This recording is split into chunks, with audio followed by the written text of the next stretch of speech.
If you've ever wasted time digging through fabric bins, or worse, accidentally bought fabric you already had because you just couldn't find the piece you needed, this video is for you. Because whatever the size of your fabric collection, having an easy to maintain, organized storage system for your quilting fabric can be a huge game changer. Being able to quickly and easily locate exactly what you need can help you get the most out of your creative time and get straight to the fun stuff.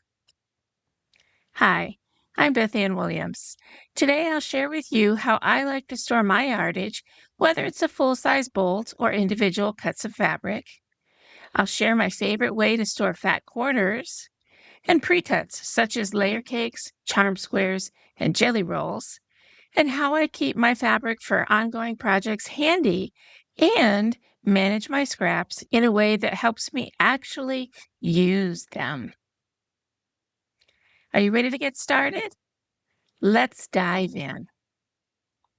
We'll start with yardage. Just like my previous IKEA video, I'll display the product names on screen so you can easily look them up on IKEA's website or find them in the store. Personally, I was delighted when I measured this sturdy laundry bin with casters and confirmed that it's perfect for full-size fabric bolts. Now, I almost never buy an entire bolt of fabric, but I do like to wrap large cuts for borders or backings, say more than 4 yards, on 23 to 24-inch long recycled bolts to keep the fabrics as neat and wrinkle-free as possible until I'm ready to use them. And I love that this unit has a top flap so you can cover the contents of the bin completely.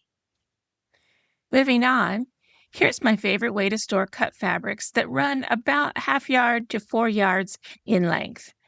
Technically, you can store fat quarters this way too, but I find that to be a little more trouble than it's worth. I'll show you an alternative shortly. Meanwhile, here's the shelves I'm using.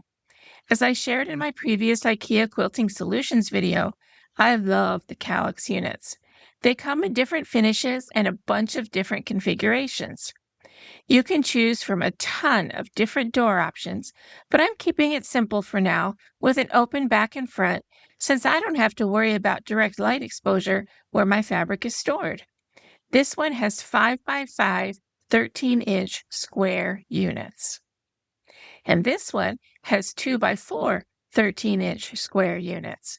When we get to the pre-cuts, I'll show you how the various containers fit in these shelves. And one more note about the shelves.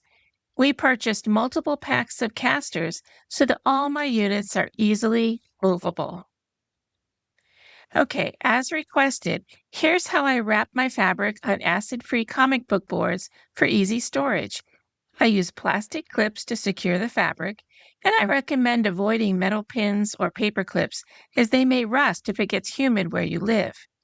I'll drop a link for the boards in clips in the description, and these are the only non-IKEA items I'll talk about today. Another bonus of this method is that I've carefully folded the fabric the same way I would for rotary cutting, so it's ready to use. And here's the same stack of fabric in the lower right-hand shelf. I mentioned that I don't wrap my fat quarters. Here's what I do instead. I picked up some of these handy shelf inserts and rotated the inserts to allow me to stack fat quarters next to related yardage. A quick reminder, since I like to combine fabrics from many different sources, I pre-wash all of my quilting fabric. You can check out my pre-washing myths and truths video if you'd like to learn how and why. On to more pre-cuts. I work with both purchased pre-cuts and pre-cuts that I've cut myself. If I only have a narrow strip of fabric left after cutting all the pieces for my project, I find cutting the remaining fabric down into one of the more common pre-cut measurements helps me use it more efficiently than just chucking it in with the rest of my scraps.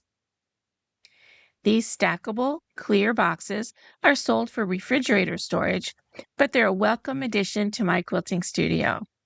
This is the size I started with first, perfect for jelly rolls. This box is the same in length and width as the first one, but is twice as tall, so you can fit even more strips. Here I'm using both sizes to store 2.5-inch wide jelly roll strips. I'm also using the second size for packs of 5-inch charm squares. Be aware that these lids sit on top of the boxes. They don't snap or lock into place, but they still stack very nicely. Here's how they look on my shelves. As a side note, I use painter's tape to label the lids of my boxes to keep commercial precuts of unwashed fabric separate from precuts I've made myself from washed fabric. The third coordinating box is the same length as the previous two, but is wider. It's perfect for large jelly rolls that have been rolled into a spiral. And here is how they look on my shelves. Isn't it pretty? If you're looking for an alternative, you can find these very affordable boxes in the home organization section of the market hall at IKEA. They don't look like much when you buy them because they're collapsed into a flat pack. But all you have to do is open one up and zip up the bottom, and you have a handy box. The largest size nicely fits a stack of 10-inch square layer cakes. The middle size fits 2 stacks of 5-inch charm squares or 4 large jelly rolls wound into spirals. The smallest box is also lovely for charm squares stacked on their sides so that you can see the pretty colors. And here's how they fit on my shelves with the shelf insert set horizontally. Perfect.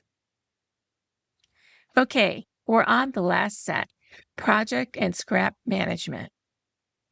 As I've mentioned before, these sturdy metal carts come in 2 sizes, with the larger version measuring just over 30 inches tall. That's the specific size I'm using in this video. Here it is, loaded up with fabrics for a couple of my works in progress. These boxes also come in different sizes, but if you want to store them on the rolling cart the way I do, you'll need to pay attention to which sizes you buy. I used 2 sizes, each 7 inches by 10.25 inches, with the larger being 6 inches high and the smaller 3.25 inches high. I also picked up lids for all of my boxes, which makes them easily stackable. In this example, I have assorted fabric scraps in the larger box and the hexagons I'm making in a smaller box that will stack on top of it. Here I have a selection of fabrics that I've pulled for a new thread-painted fabric collage. I'm using the taller boxes for the larger pieces of fabric and the smaller boxes for the fabrics I've Swiss cheesed by fussy cutting various shapes for applique or collage. And here it is again, all neatly packed away, but still easily accessible right next to my work table. Speaking of scraps, these inexpensive bins are great for leftover batting, interfacing, or fabric, and they also fit my shelves perfectly. I tend to be happiest making scrappy quilts with a little more curated collections of fabrics than the everything but the kitchen sink approach, although that can be wonderful too. But what seems to work best for me is to bag all of the leftover scraps from each individual quilt together, or to combine scraps from multiple quilts in the same bag if the fabrics are related. I stack the bags in bins like I just showed you. That way, when I want to make something scrappy, a lot of the fabric selection is already done. I can pull out however many bags that I want in whatever coordinating colors or styles that I want and get right to cutting. And there you have it. Do you have any tips or favorite products to share? They can be from IKEA or from somewhere else entirely. Whatever you find, please tell us about it in the comments. Your ideas might help a fellow quilter find their perfect solution too. And if you'd like to see more of my favorite IKEA quilting solutions, I've linked my earlier video in the description and right here on the screen. Thanks so much for spending time with me today.